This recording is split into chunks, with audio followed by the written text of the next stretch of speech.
மகிமை உண்டாவதாக. கர்த்தர் நல்லவர். இந்த வார்த்தையை கவனமாய் கேட்கிற ஒவ்வொரு சகோதர சகோதரிகளையும் கர்த்தருடைய பிள்ளைகளையும் தேவன் ஆசீர்வதிப்பாராக.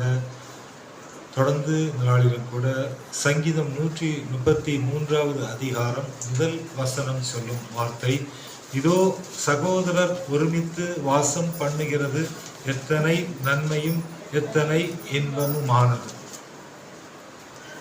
How good and pleasant it's when brothers dwell in unity. இங்கே ஒற்றுமையை குறித்து சொல்லப்பட்டிருக்கிறது. சகோதர சகோதரிகளுக்குள் இருக்கக்கூடிய ஒற்றுமை, ஒரு மனம், ஒற்றுமையாக இருக்க வேண்டும் என்று சொல்லி இந்த வார்த்தை இங்கே பயன்படுத்தப்பட்டிருப்பதை பார்க்கின்றோம். சகோதரர்கள் ஒருமித்து வாசம் பண்ணுகிறது. ஒருமித்து ஒரு மனதோடு ஒரே இருதயத்தோடு ஒற்றுமையாக. யார் சகோதரர்கள், யார் சகோதரர்? மத்தேயு 23 அதிகாரம் 8வது வசனம் சொல்லும் வார்த்தை. மத்தேயு 23:8 எடுத்தவங்க சத்தமா வாசிக்கலாம்.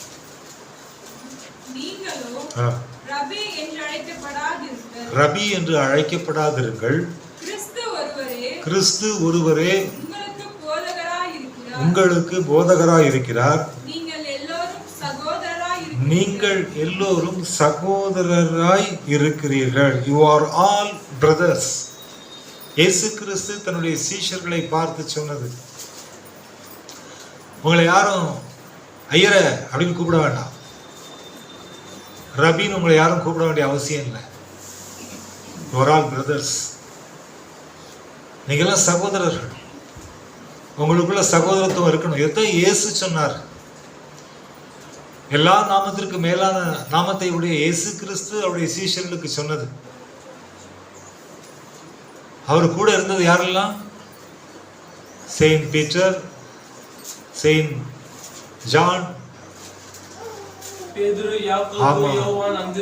எல்லாரும் இருந்தாங்க. இவங்கெல்லாம் யாரு? வேலை வெட்டி இல்லாம சுத்திட்டு இருந்தவங்களா? அல்லது எல்லாருமே மகா வல்லமையை பெற்று கர்த்தருடைய ஊழியத்தை செய்தவர்கள். இவங்க பட்டத்துக்காக ஊழியத்தை செய்யல, பரலோகத்துக்காக ஊழியத்தை செஞ்சாங்க. அல்லேலூயா. பாருங்க, நம்ம வாழ்க்கையில நம்முடைய லட்சியம், இயேசு கிறிஸ்து அதுதான் அவருடைய சீஷர்களுக்கு சொன்னார், யூ ஆர் பிரதர்ஸ். நீங்க சகோதரர்கள். அந்த சகோதரத்துவம் நமக்குள்ள வரணும். நான் பெரியவன், நீ பெரியவன், நான் யார் தெரியுமா? அதெல்லாம் ஆண்டவர் அருவருக்கிறார்.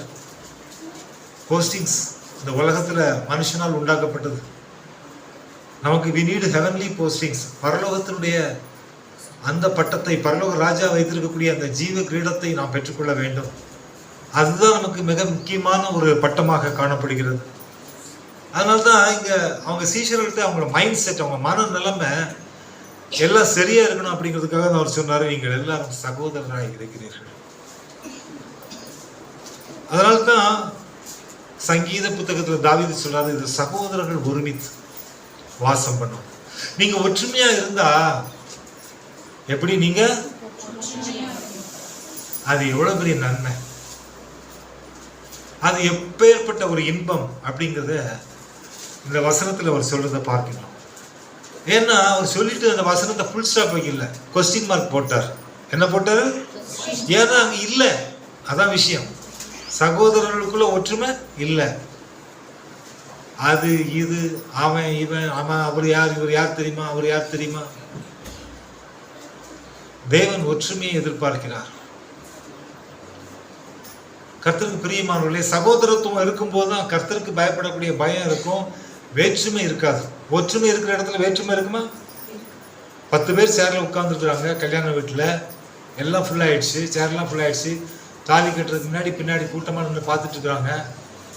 அந்த தாலி கட்டுற டைம்ல முன்னாடி உட்கார்ந்துருக்காங்க 20 பாஸ்டர்ஸ் உட்கார்ந்துருக்காங்க, 20 ரெவரண்ட் உட்கார்ந்துருக்காங்க. கடைசி நேரத்தில் தாலி கட்டுற டைம்ல பிஷப் வர்றாரு. யாரு? பிஷப் வர்றாரு.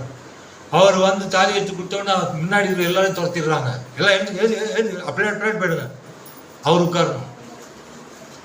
இவர் பெரியவர் ஆயிட்டாரு, ரெவரண்டு சின்னவர் ஆயிட்டாரு. ஆமா, ஏன் இந்த பார்ஷியாலிட்டி? அந்த போஸ்டிங் வந்து அந்த பார்ஷியாலிட்டியை கிரியேட் பண்ணுது. விசுவாசின்னு இன்னும் மோசம், ஓடுறான் அந்த பக்கம் அப்படின்னு. கர்த்தருக்கு பிரியமானவர்களே, இன்றைக்கு அதனால தான் சபைகள் துண்டாடப்படுகிறது. உயர்ந்தவன் தாழ்ந்தவன் என்ற வேற்றுமை அதிகமாக இருக்கிறது. கிறிஸ்துவர்களுக்குள்ளே ஒற்றுமை இல்லை.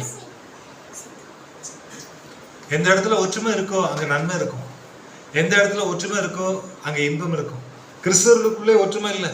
ஆமா, உன் பணத்தை இங்க பதிக்க கூடாது, என் பணத்தை அங்க பதிக்க கூடாது.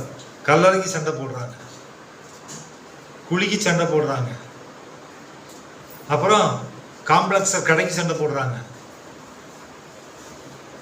கல்யாண மண்டபத்தில் சண்டை போடுறாங்க, சர்ச்சில் சண்டை போடுறாங்க. சகோதரத்துவமே இல்லை. அதனால தான் ஆண்டவர் அந்த கேள்வி வச்சிருக்கிறார்.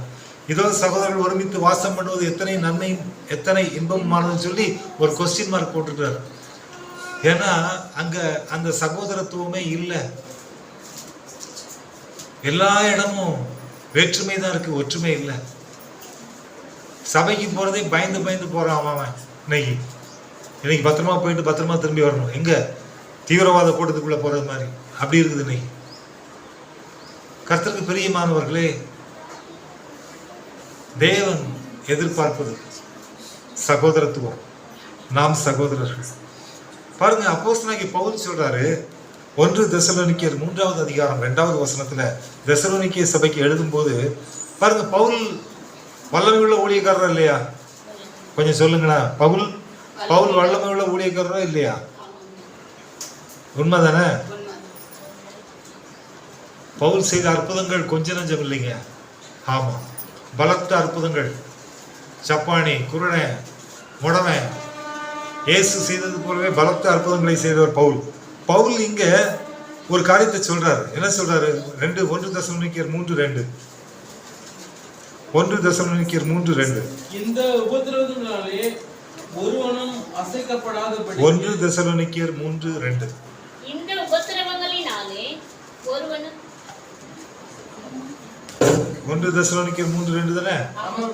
படிங்க. இந்த உபத்திரவங்களினாலே ஒருவனும் அசைக்கப்படாதபடிக்கு உங்களை திடப்படுத்தவும் உங்கள் விசுவாசத்தை பற்றி உங்களுக்கு புத்தி சொல்லவும் நம்முடைய சகோதரனும் தேவ ஊழியக்காரரும். பாருங்க, இங்க என்ன போட்டிருக்கு? நம்முடைய சகோதரனும்.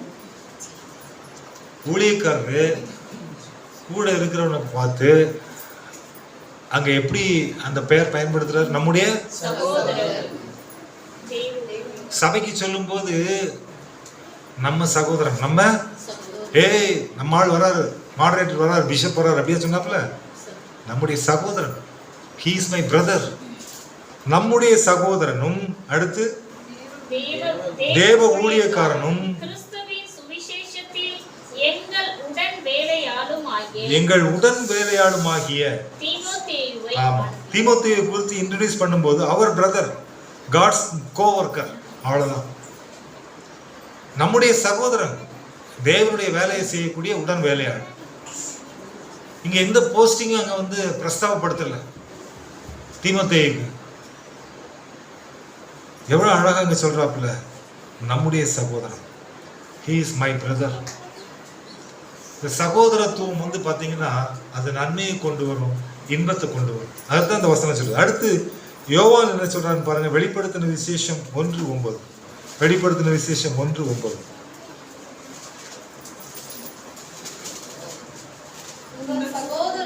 உங்கள் சகோதரனும்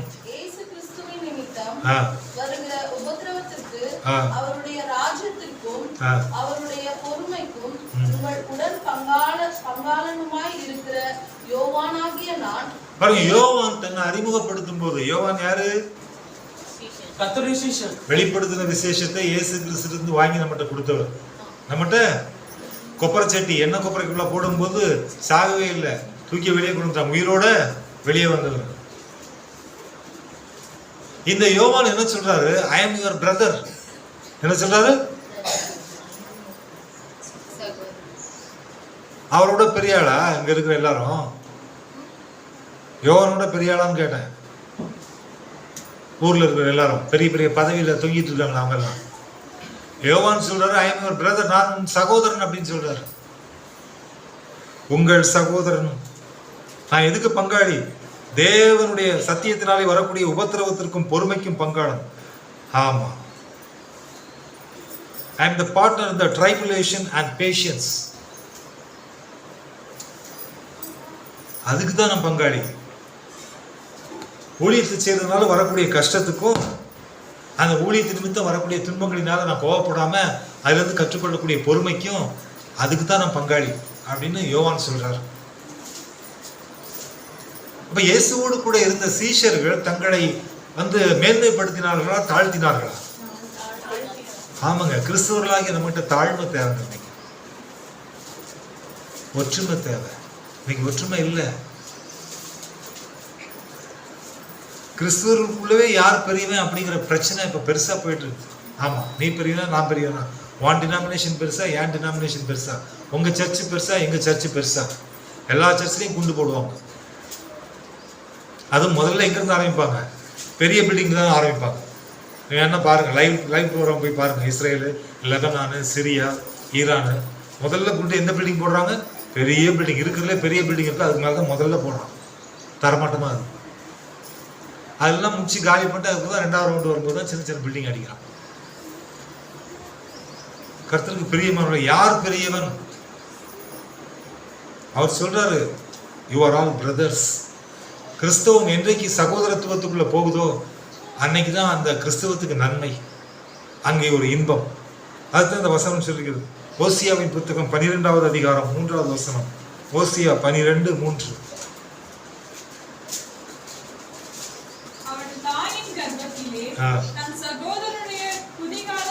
தன் சகோதரனுடைய குதிகாலை பிடித்து தன் பலத்தினால். ஆமா, பாருங்க, தாயின் வயிற்றில் இருக்கும் போதே சகோதரனுடைய காலை பிடித்த யாக்கோபு காலை பிடிச்சிட்டான். எங்க அண்ணனை விட்டு அவர் வழி கிடையாது, அவன் காலை பிடிச்சாதான் வெளியே வர முடியும். யாக்கோபு தாயின் வயிற்றில் இருக்கும் போதே ஏசாவின் குதிகாலை பிடித்த யாக்கோபு. அந்த அண்ணன் தம்பி, அந்த சகோதரத்துவம், அந்த உறவு தாயின் வயிற்றுக்குள் இருக்கும் போதே. ட்வின் பேபிஸ் இல்லையா, ஈசாக்கு இரட்டை குழந்தைகள். அந்த ஏழை குழந்தை காலை பிடிச்சிக்கிச்சு, மூத்தம் காலை பிடிச்சிக்கிச்சு. இன்றைக்கு பரிசுத்த ஆவியானவரால் நாமெல்லாம் சகோதரர்களாக கர்த்தர் நம்மை சொல்றார்.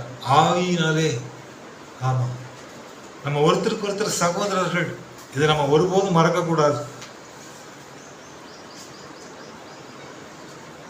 எங்க இருக்கிற லேடிஸ் எல்லாம் உங்க பக்கத்துல இருக்கிற உங்க சகோதரியை பார்த்து என் சகோதரியே அப்படி கை கொடுங்க. ஆண்கள் எல்லாம் என் சகோதரரே அப்படின்னு கை கொடுங்க. இந்த பக்கம் விஸ்வாக்கு யாருமே கை கொடுக்கல. அபிக்கு யாராவது கை கொடுத்தீங்களா? ஓகே. உன் பக்கத்துல உட்கார்ந்து இருக்கிறது உன் சகோதரன், உன் பக்கத்துல உட்கார்ந்து இருக்கிறது உன் சகோதரி. அந்த எண்ணம் உனக்கு வரணும். நம்முடைய சபையில் இருக்கிற எல்லாரும் நம்ம ஒரே இயேசு கிறிஸ்து என்கின்ற அந்த குடைக்கு கீழ் இருக்கக்கூடிய சகோதர சகோதரிகள். நமக்குள்ள வேற்றுமை இருக்கக்கூடாது. நமக்குள்ள என்ன இருக்கக்கூடாது? ஒற்றுமை தான் இருக்கணும். ஒற்றுமை தான் இருக்கணும். ஒன்றுபட்டால் உண்டு வாழ்வு. நம்மில் ஒற்றுமை இல்லை என்கில் அனைவருக்கும் தாழ்வு. வள்ளுவர் சொன்ன திருக்குறள். அப்ப ஒன்றுபட்டால் தான் நமக்கு வாழ்க்கை. நமக்குள்ள ஒற்றுமை இல்லைன்னா, வேற்றுமை தான் இருக்குன்னா நமக்கு தாழ்வு தான். எந்த சிச்சுவேஷன்லயும் நீங்க ஒருத்தர் விட்டு கொடுக்க கூடாது.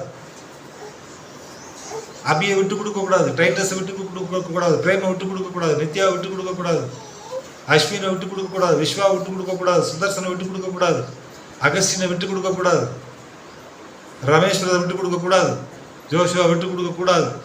யாரும் மீச வச்சவங்க யாரா இருக்கீங்களா? இல்லையா? ஆமா. பின்னாடி பாலை விட்டு கொடுக்க கூடாது. ஏன்னா சகோதரன் யாரு? சகோதரிகள்லாம் நான் பேர் சொல்ல, நீங்களே சொல்லிக்கோங்க. பாருங்க, நீங்க எப்பவுமே ஒருத்தர் விட்டு கொடுக்க கூடாது. ஏன்னா வசனம் சொல்லுது, you are my brother, you are my sister. நான் சொன்ன வசனம் சொல்லுதான். நீ உனக்குள்ளவே உன் கூட்டத்துக்குள்ளவே இருக்கக்கூடிய ஒரு சகோதரன் உன்னை வேற்று கண்ணோட்டத்தோட வேற்றுமையோடு பார்க்குறான் அப்படின்னா அதை பைபிளில் சொல்லுது வசனம். 1 யோவான் 3வது அதிகாரம் 15வது வசனம். 1 யோவான் 3:15.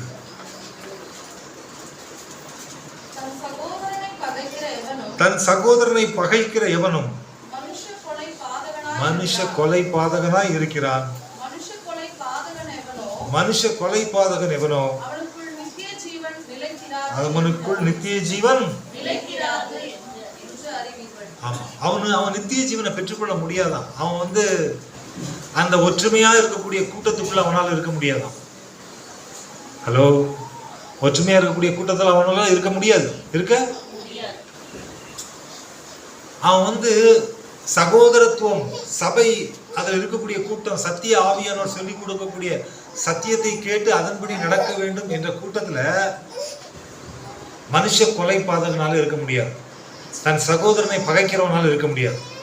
தன் சகோதரனை பகைக்கிறவனால இருக்க முடியாது. பாருங்க, சகோதரனை பகைக்கிறவன் கொலை பாதகன். கொலை பாதகன்னா என்ன அர்த்தம்? அதுக்கு ஆளை காலி பண்றவன். ஆளை ஆமா, அந்த கொலை பாதகன் சபைக்குள்ள இருந்தாச்சுன்னா யாருன்னா ஒருத்தர் காலி பண்ணுவானோ, அதாவது சபையை விட்டு காலி பண்ணுவான். அதான் மனுஷ கொலை பாதகம். அவன் வேலை அதான், காலி பண்ணும். ஏன்னா அந்த ஒற்றுமையான கூட்டத்துக்குள்ள இருந்து ஒவ்வொன்றா கழட்டணும், ஒவ்வொரு டிக்கெட்டா கழட்டணும். ஏன்னா அவன் மனுஷ கொலை பாதகன். ஏன்னா சகோதரனை பகைக்கிறவன். வசனம் சொல்லு, தன் சகோதரனை பகைக்கிறவன் மனுஷ கொலை பாதகன். அவனுக்கு என்னன்னா அந்த பூமியில எல்லாம் கிடைக்கும், ஆனா நித்திய ஜீவன் கிடைக்காது. எது கிடைக்காது? அவன் உயிரோடு எழும்ப முடியாது. he will not back up. எழுப்புதல் கிடையாது. அவன் கல்லறையிலே படுத்துட வேண்டியதான், வேற வழி கிடையாது. அதான் வசனம் சொல்றான். கர்த்தருக்கு பிரியமானவர்களே, கர்த்தருடைய பிள்ளைகள் நாமும் ஒற்றுமையா இருந்தா உள்ள கொலை பாதகன் வர முடியாது. கொலைபாதகன் யாரு கொலைபாதகன்? சகோதரனை பகைக்கிறவன். கொலைபாதகன் இன்னொருத்தனை கூட கொலைபாதகன் சொல்லியிருக்கு. யார் தெரியுமா? பிசாசு. யாரு? பிசாசு கொலைபாதகன். பிசாசு என்ன பண்ணுவானா, 1 பேதுரு 5வது அதிகாரம் 8வது வசனம் படிங்க. 1 பேதுரு 5:8. தெளிந்த புத்தி உள்ளவர்களாய் இருங்கள், விழித்திருங்கள், ஏனெனில் உங்கள் எதிராளியான பிசாசு. பிசாசு யாரு உனக்கு? பிசாசு உனக்கு யாரு? உன் சகோதரன் உனக்கு எதிராளி கிடையாது. அல்லேலூயா. உன் சகோதரன் உனக்கு எதிராளி. உன் சகோதரன்ட்ட ஏதாச்சும் கஷ்டம் இருக்கு, அவனுக்காக ஜெபம் பண்ணு. அவ்வளவுதான். கண்ணீரோடு ஜெபம் பண்ணு, அழுது ஜெபம் பண்ணு. ஆண்டவர் ஜெபத்தை கேட்பாரா இல்லையா? உன் சகோதரன் உன் குடும்பத்தை விட்டு போகக்கூடாது இல்லை? உன் குடும்பத்தை விட்டு ஒரு சகோதரன் மனுஷ கொலைபாதகனா மாறுறான், அவன் பிசாசா மாறுறான்னு அவனுக்காக என்ன பண்ணணும்? ஜெபம் பண்ணணும். அவ்வளவுதான், வேற ஒண்ணும் இல்லை. வேற ஒண்ணும் பண்ணாத. அவனை குறிச்சு நீ வேற எதுவுமே கவலைப்படாத, ஜெபம் மட்டும் பண்ணு. ஏன்னா வசனம் சொல்லுது, உன் எதிராளியாகிய பிசாசானவன் கர்ஜிக்கிற சிங்கம் போல எவனை விழுக்கலாமோ என்று வகை தேடி எப்படி திரிகிறானா? வகை தேடி சுற்றி திரியும். தட்டுல 10 லட்டு இருக்குது. என்ன பாருங்க, 10 லட்டு இருக்குது. ஒரு லட்டு எடுத்து கபார் ரமேஷ் வாயில போட்டு முடிக்கிட்டாருன்னா மீதி எத்தனை இருக்கும்? 9 இருக்கும். இப்போ 10 லட்டுல ஒரு லட்டு காணாம போயிடுச்சா இல்லையா? தெரியல. எல்லாம் எங்க போச்சுன்னே தெரியல. பிசாசு அப்படிதான். ஒரு சபையில 25-50 ஆத்மாக்கள் இருக்குன்னா அதுல யாரை விழுங்கலாம்? அதான் பிளான். இப்போ எங்க 2 பேரை பார்த்தா எக்ஸாம்பிளுக்கு எடுக்க முடியும், வேற யாரையும் எடுக்க முடியாது. நாங்க 2 பேரும் எவ்வளவு அடிச்சாலும் வாங்கிக்குவோம், அதான், வேற ஒண்ணும் இல்லை. கர்த்தருக்கு பிரியமானவர்களே, அது முழுங்கியாச்சுன்னா வெளியே தெரியாது. அது போலதான் பிசாசானவன் கர்ஜிக்கிற சிங்கம் போல எவனை விழுங்கலாமோ. பாருங்க, காட்டுல ஆடு எடுக்கலாமா மாடு எடுக்கலாமா? ஆமா, 4 எருமை மாடு இருக்குன்னு வச்சுங்க. எத்தனை மாடு? 4 எருமை மாடு. இந்த 4 எருமை மாடும் கூட்டமா இருக்கும்போது அந்த கர்ச்சிக்கிற சிங்கம் வந்தா அது துரத்தும் போது இந்த 4 எருமை மாடும் ஓடும். ஆனா அது ஒரு எருமை மாட்டினுடைய கழுத்தை பிடிக்குது சிங்கம். பிடிச்ச உடனே 3 எருமை மாடும் சேர்ந்து அந்த சிங்கத்தை பந்தாடுது. அது ஐயோ அம்மான்னு ஓடுது சிங்கம். அதனால கண்ட்ரோல் பண்ண முடியல. சிங்கம் காட்டுக்கே ராஜாவா இருந்தாலும் மாடுகள் ஒற்றுமையா இருந்தா அதால ஒன்றும் பண்ண முடியாது, ஒன்றும் பண்ண முடியாது. ஒரு எருமை மாட்டை அல்லது ஒரு மாட்டை சிங்கத்தால கொலை செய்ய முடியும் எப்போன்னா அது தனியா இருக்கும்போது. எப்போ? அதனாலதான் எப்பவுமே சிங்கம் கர்ச்சிக்கும் பசியா இருக்கும்போது. அது கர்ச்சிக்கும் போது எல்லாம் ஓடும், மிருகங்கள்லாம் ஓடும் போது அது கரெக்டா ஒன்றை டார்கெட் பண்ணும். ஒரே ஒரு மாட்டை அது கரெக்டா டார்கெட் பண்ணும். டார்கெட் பண்ணிட்டு ஸ்ட்ரைட்டா அதை மட்டுமே ஃபாலோ பண்ணி போய் அதை கடிக்கும். அப்படி கடிக்கும்போது எல்லாம் அப்பாடா நம்ம கடி வாங்கல எல்லாம் தலைதறிக்கி ஓடிச்சுன்னு வச்சுக்கோ, அது காலி. அந்த 4ல் 1 காலி. ஆனா அந்த மீதி இருக்கிற 3 சேர்ந்து அந்த சிங்கத்தோட போராடும் போது அது அந்த சிங்கம் அந்த மாட்டை விட்டு ஓடிவிடும். நீங்க எத்தனை பேர் இதெல்லாம் பார்த்துருக்கீங்கன்னு தெரியல. ஏன்னா அதற்குள் இருக்கக்கூடிய ஒற்றுமை, அவர்களுக்குள் இருக்கக்கூடிய. நான் ஒரு சில டைம்ல பார்த்துருக்கேன், சிங்கம் தர்ம அடி வாங்கிட்டு போகும் மாட்டுட்ட. அது கொம்புல லெஃப்ட் ரைட்டு வாங்கி அதை போட்டு வாலிபால் மாதிரி போட்டு பந்தாடி கடைசியில் அவ்வளோதான், கிட்டே போகாம ஓடும் சிங்கம் தலைதறிக்க. அது காட்டுக்கு ராஜா நிலைமை எப்படி இருக்குன்னு பாருங்க. ஒற்றுமையா இருந்தேன்னா ராஜா நினைச்சா கூட ஒன்றும் பண்ண முடியாது. அல்லேலூயா. இங்க இந்த சகோதரத்துவம் என்பது ஒற்றுமையை குறிக்கிறது. இங்கே இந்த கர்ச்சிக்கிற சிங்கம் வகை தேடி சுற்றி திரிந்தாலும் சகோதரர்களுக்குள்ளே ஒற்றுமை இருந்தால், அவர்கள் உடனடியாக தேவனை நோக்கி ஜெபிக்கிறவர்களாக இருந்தால், ஒருவரை பற்றி ஒருவர் குறை சொல்லாமல், அவர்கள் ஒருவரை ஒருவர் குற்றப்படுத்தாமல், ஒருவருக்காக ஒருவர் பாரப்பட்டு ஜெபிக்கிற சகோதரர்களாக இருந்தால், கர்ச்சிக்கிற சிங்கம் பிச்சு கட்டிட்டு ஓடக்கூடிய சிங்கமா மாறிடும். நீ கர்த்தரால்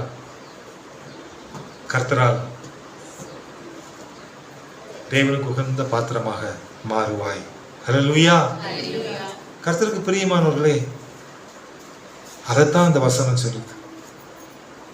அதனால தன் சகோதரனை பகைக்கிற அது இல்லை, தன் சகோதரனை காலை பிடித்த யாக்கோபு. ஆமா, கர்த்தருக்கு பிரியமானவர்களே, நீ இயேசு கிறிஸ்துடைய பார்வையிலே அவர் சொன்னது போல உன் சகோதரத்துவத்தை வெளிப்படுத்தக்கூடிய கர்த்தருடைய மகனாக இருக்கும்படி கேட்டுக்கொள்கிறேன். அல்லேலூயா. இப்போ நீ இப்படிப்பட்ட ஒரு சகோதரனா இருந்தால், இப்படிப்பட்ட ஒரு சகோதரியாக இருந்தால், சங்கீதம் 133:1 மறுபடியும் படிங்க.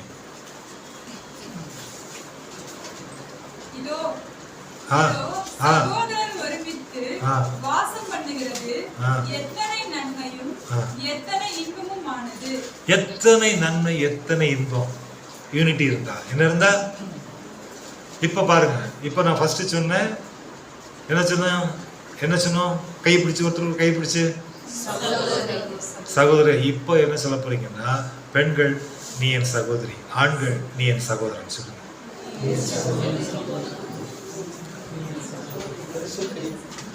இந்த பக்கம் சரண்யா கை யாருமே பிடிக்கல. நீ என் சகோதரன் பிடிச்சதா சொல்லு, நீ என் சகோதரன். பாருங்க, ஜோசுவா பாய்ஸா ப்ரமோட் ஆயிட்டான். கர்த்தருக்கு ஸ்தோத்திரம். பாருங்க, நீ என் சகோதரன், நீ என் சகோதரி. என்ன அற்புதமான ஒரு வார்த்தை. நீ உன் உள்ளத்தின் ஆழத்திலிருந்து சொல்லும் பொழுது அங்க வேற்றுமை மறைந்து விடுகிறது, ஒற்றுமை வருகிறது. அல்லேலூயா. அதுதான் மெயின், வேற ஒண்ணும் இல்லை. அவன் வேற்றுமை மறைஞ்சிடும், ஒற்றுமை தான் வரும். அவன் நல்லா இருக்கணும்னு தோணும், அவங்க நல்லா இருக்கணும்னு தோணும், வேற எதுவும் தோணாது. இயேசுவை போல எண்ணங்கள் உருவாகும். அப்ப இங்க இயேசு கிறிஸ்து அர்த்தம் சொல்றாரு, நீ ஒருமித்து வாசம் பண்ணணும், அதுதான் இன்பம், அதுதான் நன்மை அப்படின்னு சொல்றாரு. சரி, இந்த சங்கீதம் 133ல 3 வசனங்கள் தான் இருக்குது. 1வது வசனத்துல அதை சொல்லி 3வது வசனத்துல இன்னொரு விஷயத்தை சொல்லி முடிக்கிறார். 3வது வசனம் படிங்க. எர்மோன் மேலும் சீயோன் பர்வதங்கள் மேலும் இறங்கும் பனிக்கும் ஒப்பாயிருக்கிறது. அங்கே கர்த்தர் என்றென்றைக்கும் ஆசீர்வாதத்தையும் ஜீவனையும் கட்டளையிடுகிறார். பாருங்க, இது ஆண்டவர் சொல்றாரு, சகோதரர்களுக்குள்ள ஒற்றுமை இருந்துச்சுன்னா, சகோதரர்களுக்குள்ள அந்த பகைமை இல்லாமல் வேற்றுமை இல்லாமல் எல்லாரும் சந்தோஷமா ஒற்றுமையா இருந்தாங்கன்னா அங்க என்னுடைய அபிஷேகத்தின் வல்லமை பலமாய் இறங்கும். அது மட்டுமல்ல, அவர் சொல்றாரு, அந்த கூட்டத்துக்கு நான் என்றென்றைக்கும் ஆசீர்வாதத்தையும் ஜீவனையும் ஆண்டவர் சொல்றாரு, கட்டளையிடுவாராம். ஆமா, for the Lord has commanded the blessing life for evermore.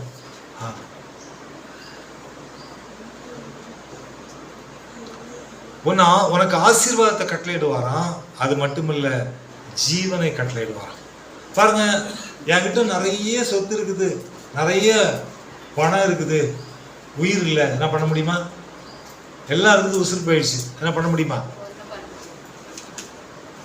என்ன பண்ண முடியுமா அஸ்வின்? ஒண்ணுமே. ஹார்ட்லி டேவிட்சன் 2 வீலர் வாங்கி கொடுத்தாங்க அந்த பையனுக்கு, 16 லட்சம் ரூபா. சான்ஸே கிடையாது. ஆனா பையன் செத்துட்டான். பையன் இப்ப வண்டி இருக்குது, பையன் இல்லை. ஆசீர்வாதம் இருக்குது, ஜீவன் இல்லை. என்ன பிரயோஜனம் இருக்கா? ஒரு பிரயோஜனமும். அப்ப வாழ்க்கையில 2 விஷயம் முக்கியமா தேவை. ஒண்ணு ஆசீர்வாதம், இன்னொன்னு ஜீவன். இந்த 2ஐயும் நான் உனக்கு கொடுப்பேன் அப்படின்னு சொல்றாரு. எப்போன்னா, உன் சகோதரருக்குள்ள நீ ஒற்றுமையா இருந்தா. ஹல்லேலூயா. எந்த சிச்சுவேஷன்ஸ்லயும் ஒரு விஷயத்தை நல்லா ஞாபகம் வச்சுங்க. இயேசு கிறிஸ்து தன்னுடைய சீஷர்களை பார்த்து சொன்னாரு, நீங்கள் சகோதரர்கள். நீங்கள் யாரு? காட்டி கொடுத்த யூதாச மீதி இருக்கிற 11 பேர் சேர்ந்து அடிச்சு சாவடிச்சாங்களா, அவனே செத்துட்டானா. அதனால நீ அவனை பத்தி கவலைப்படாத. காட்டி கொடுக்கிறவனை பத்தி நீ கவலைப்பட வேண்டிய அவசியமே இல்லை. அது அவனே செத்துருவான். நீ தேவனுடைய ராஜ்யத்துக்காக ஓடு. தேவனுடைய ராஜ்யத்துக்காக அவர் சொன்ன வார்த்தையை கீழ்ப்படிந்து அதன்படி நட. அதைத்தான் பரிசுத்த வேதம் சொல்லுகிறது. கர்த்தருக்கு பிரியமானவர்களே, நீ இயேசு கிறிஸ்துவால் தெரிந்து கொள்ளப்பட்டவன், இயேசு கிறிஸ்துவினால் அழைக்கப்பட்டவன். இந்த பூமியிலே நீ தேவனால் ஆசீர்வதிக்கப்பட்டவன், நீ ஜீவன் உள்ளவன். அதுதான் வசனம் இன்றைக்கு நமக்கு சொல்லுகிறது. என் கர்த்தருடைய பிள்ளைகளே, பரிசுத்த தேவன் உனக்கு ஆசீர்வாதத்தை கட்டளையிடுகிறவர், பரிசுத்த தேவன் உனக்கு ஜீவனை கட்டளையிடுகிறவர் என்று சொன்னார். நீங்கள் சகோதரர்கள், சகோதரிகள். ஹல்லேலூயா. அது மட்டுமல்ல, நீங்கள் ஒருமித்து வாசம் பண்ணக்கூடியவர்கள். கர்த்தருக்குள் நீங்கள் அவர் சொன்ன வார்த்தைக்கு கீழ்ப்படுகிறவர்கள். மெய்யாகவே பரிசுத்த தேவன் இந்த ஸ்தலத்திலே அமர்ந்திருக்கிற உங்கள் ஒவ்வொருவருக்கும், உங்கள் குடும்பத்திற்கும் ஆசீர்வாதத்தையும் ஜீவனையும் கட்டளையிடுவாராக. God bless you.